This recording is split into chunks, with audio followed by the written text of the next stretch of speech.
500 Cinquecento model 2000 something, whatever.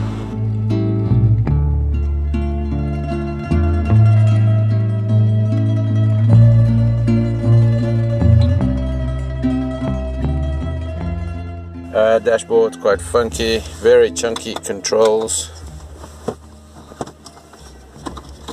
Don't know if you can hear that, but nice little trimmings. You got little chrome ideas around the edges here. You got a little radio. This is obviously not the highest spec, so we put our own navigation in.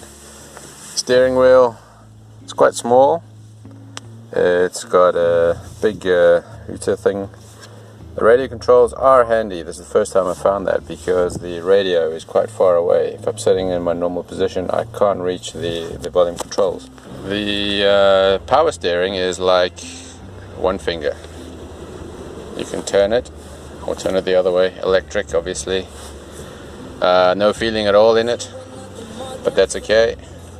The gearbox, a bit clunky. I think if you engage first gear, it gives you a little bit of revs on the rev counter. It's like an automatic thing. It gives you a little bit of a range indication, a change in gear indication, mileage left, all of that stuff. The seats, not very comfortable. Obviously this car is not made for long journeys, it's more of a city car, I would reckon. So these seats, yeah, what do you expect? Quite firm, not much side bolster. My left leg is getting a bit of a pain in it, which I've never had before. Sunroof, which you can't open, so it feels a little bit like a greenhouse actually.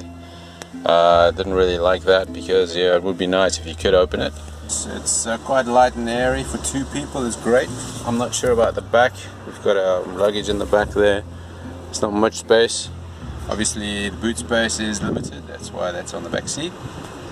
Nice little touches on the dashboard. We've got this, looks like metal, but I think it's plastic. Got the window controls here, just two of them. The back windows don't open, which you find a bit of a, yeah, because of the roof behind me, obviously above me, which you can close, but it's not really that enough of it, I think, because it gets quite warm in here. So I've got the aircon on all the time, which sort of doesn't help the economy very well. Then again, the door handles, feels like chrome as well.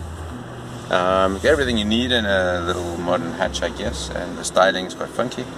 I'm not sure if I like it at the moment, but yeah, you know, for a hatchback, you got the normal things here and the USBs and all of that stuff.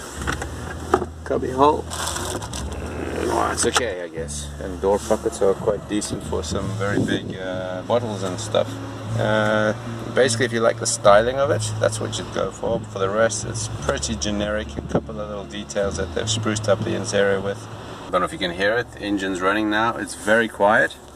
I think it's a 2-cylinder. It doesn't have much poke. I mentioned earlier to Vic that the Land Rover has about the same amount of power.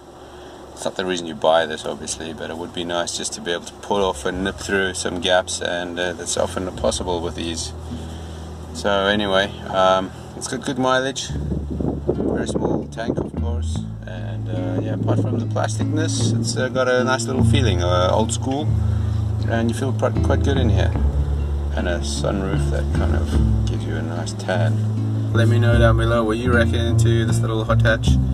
Well, not very hot, but nice little hatch anyway. Hope you've enjoyed this, hope you've been informed, hope you've been entertained a little bit, so I'll catch you on the next one. Yeah, time to hit the road again and catch a tan.